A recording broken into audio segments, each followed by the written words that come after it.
Oh, duitnya aja banyak, ngapain harus ngutang-ngutang? Dibatalin ya Pak? Hah? Dibatalin? Nggak tahu saya nggak tahu obligasi apa, untuk apa nggak ngerti, saya belum ngerti itu. Tapi kita harus ngerti silpa kita aja 6 triliun, ya kan? Ini nanti bisa kejadian lagi tahun ini, 6 sampai 7 lagi. Nah, kenapa harus pakai obligasi ya?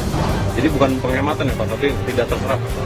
Dulu ada yang bilang saya ini kelemar-kelemar, ada yang bilang juga saya itu pelongo-pelongo. Kemudian ganti lagi, ada yang bilang saya ini otoriter. Kemudian ada juga yang ngomong saya ini bebek lumpuh. Dan baru-baru ini ada yang ngomong saya ini bapak Bipang. Dan terakhir ada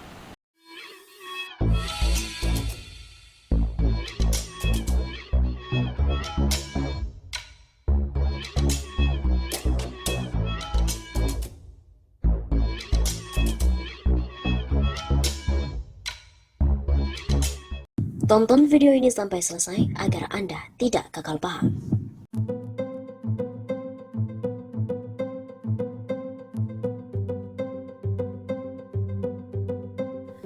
Tagar presiden terburuk dalam sejarah trending di Twitter. Publik bilang shame on you, just get down. Tagar presiden terburuk dalam sejarah trending di Twitter pada hari Rabu 21 Juli hari ini. Sejumlah netizen juga mengungkapkan rasa prihatinnya terhadap perkembangan sosial terkini berkaitan dengan kekecewaan mereka terkait dengan penanganan pemerintah terhadap pandemi COVID-19. Pemilik akun Yogurt @opirfkh misalnya, pagi ini mencuitkan sebuah pesan yang mengeluhkan semakin memburuknya kondisi kesehatan masyarakat karena paparan COVID-19. COVID-19 in Indonesia is getting worse day by day. We must stay the fuck at home every fucking day. PPKM pelan-pelan kita mati. I have to say, presiden terburuk dalam sejarah.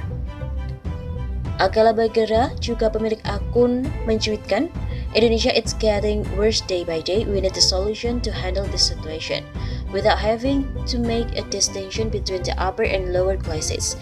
Sorry sir, but I have to say, presiden terburuk dalam sejarah. Netizen Agus Setiawan juga mencuitkan dalam pemilik akunnya @AgusSetiawan, temporary solution to cover big problem caused by long strategic mistake. Tagar presiden terburuk dalam sejarah. Netizen lain juga bernama Uli Abdul Hadi mengeluhkan penanganan pemerintah COVID-19. Pemilik akun Ulul Maul itu 2 jam yang lalu mencuitkan pesan seperti ini. Sorry but I have to be honest on myself. We have lost before we fight. We have been killed before we've been attacked. And sorry I have to say this government is presiden terburuk dalam sejarah. Lalu pemilik akun @pinggirbu1464 meminta presiden untuk mundur. Memalukan seperti itu tulisnya. Tingkat kepercayaan masyarakat terhadap Presiden Joko Widodo untuk bisa menangani pandemi COVID-19 merosot tajam selama 6 bulan terakhir.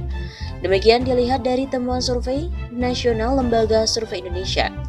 Masyarakat yang percaya Jokowi bisa menangani pandemi terus menurun mencapai 43%.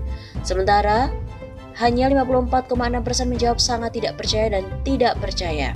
Sedangkan yang tidak menjawab hanya 3,5%. Jadi untuk pertama kalinya pada bulan Juni, tingkat kepercayaan terhadap presiden itu di bawah 50%. Kata Direktur Eksekutif LSI Jayadi Hanan, Minggu 18 Juli yang lalu. Selama 6 bulan terakhir, kata Jayadi, tren tingkat kepercayaan Presiden Jokowi mampu menangani pandemi memang terus merosot. Tercatat pada September 2020, tingkat kepercayaan Presiden masih 60%. Kemudian tingkat kepercayaan Jokowi terus merosot hingga 56,5% pada Februari 2021. Dan pada Juni 2021, tingkat kepercayaan Jokowi telah berada di bawah 50%. Bisa dilihat saat ini ada tren penurunan dalam 6 bulan terakhir menjelang diberlakukannya PPKM darurat. Ada penurunan tingkat kepuasan dan presiden dalam penanganan wabah. Jayadi juga meminta hasil survei ini bisa menjadi evaluasi pada pemerintahan presiden untuk berbenah. Ini menjadi satu hal yang penting untuk memahami penanganan wabah seperti PPKM darurat yang dijalankan sekarang. Sebagai catatan, survei LSI menggunakan metode survei simple random sampling dengan margin of error 2,88% pada tingkat kepercayaan 95%. Adapun sampel dari survei ini berjumlah 1.200 responden. Sampel berasal dari seluruh provinsi yang terdistribusi secara proporsional. Sebaliknya, survei digelar pada 20-25 Juni 2021.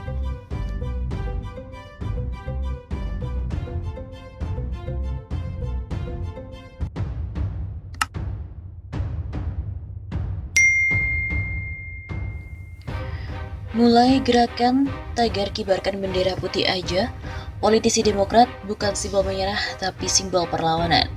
Selai kain putih yang diikat di tongkat besi tampak bertengger di depan pagar rumah politisi Partai Demokrat, Taufik Rendusara. Bukan tanpa maksud, itu adalah sebuah wujud kemarahannya terhadap penanganan pandemi COVID oleh pemerintah. Gerakan bendera putih telah banyak digunakan sebagai simbol menyerah.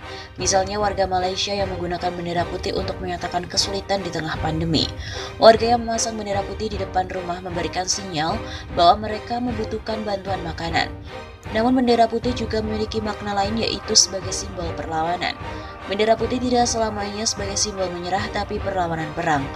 Ujar politisi yang kerap dipanggil Tope itu kepada kantor berita politik RMOL pada hari Kamis 8 Juli. Topik juga menjelaskan, bendera putih digunakan sebagai simbol komando militer oleh tentara Perancis dalam Perang Revolusi Amerika. Makna perlawanan itulah yang dipakainya untuk menginisiasi gerakan tagar kibarkan bendera putih aja di akun Twitter pribadinya. Bendera putih malam ini saya kibarkan sebagai pesan dari rakyat pada pemerintah Jokowi yang tidak berguna lagi bagi rakyat.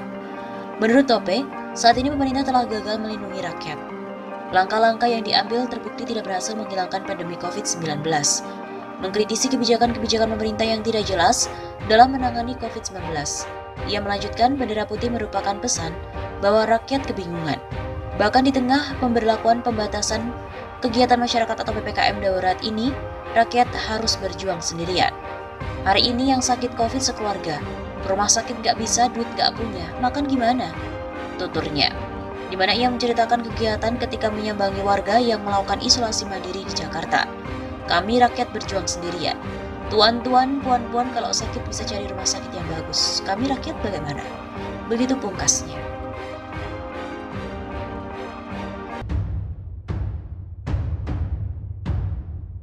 Ramai, tagar makzulkan presiden gagal. Netizen bilang COVID tidak terkendali, pejabatnya malah nonton sinetron. Baru-baru ini media sosial Twitter diramaikan dengan tagar makzulkan presiden gagal dari netizen. Menurut penelusuran dari redaksi terkini.id, cuitan dari tagar Twitter tersebut berisikan rasa kekecewaan netizen terhadap kinerja pemerintah selama ini dalam mengatasi pandemi COVID-19. Netizen juga banyak mengunggah tanggapan layar yang menurutnya merupakan kegagalan kinerja Jokowi selama masa pandemi COVID-19 ini. Salah satu cuitan dari akun netizen yang mendapatkan banyak likes dan juga komentar adalah pengguna dari akun @imatfarouk. Dalam cuitannya, Imad menyebutkan beberapa hal yang menurutnya merupakan kegagalan dari pemerintah. COVID tidak terkendali, pejabatnya malah nonton sinetron. Nakes banyak mundur, fasilitas kesehatan kolaps. Cuit akun tersebut pada Sabtu 17 Juli, seperti dikutip oleh redaksi terkini.id. Akumulasi kegagalan rezim yang tidak serius menangani pandemi terbayar lengkap dengan ribuan orang meninggal dalam satu hari saja.